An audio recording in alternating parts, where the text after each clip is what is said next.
Welcome to Man Does Tech, where I solve the problems you didn't even know you had. In this video, I will explain how to use Gemini 2.5 Pro. First, you'll need to access the model, typically through Google AI Studio or a developer API. Make sure your project is properly authenticated to begin.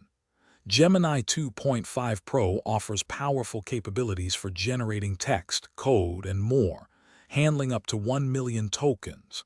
It's designed for complex tasks, providing a robust platform for your AI-driven applications.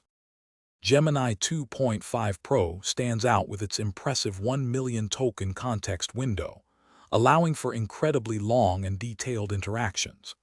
This means it can process vast amounts of information, from entire codebases to lengthy documents. Its multimodal capabilities enable it to understand and generate content across various formats, including text, images, and even audio, making it incredibly versatile for diverse applications.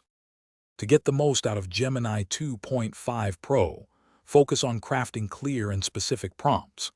The model thrives on detailed instructions, so be precise with your requests.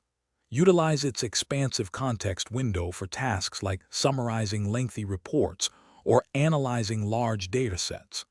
Don't hesitate to experiment with parameters such as temperature and top P to fine-tune the creativity and diversity of the generated responses. For advanced users, consider integrating Gemini 2.5 Pro with other Google Cloud services to build comprehensive solutions. Always keep an eye on your API usage and associated costs, as processing 1 million tokens can accumulate quickly. Regularly check for updates and new features to ensure you are always leveraging the latest enhancements and maintaining peak performance for your applications. Thanks for watching. If you found this helpful, don't forget to like and subscribe.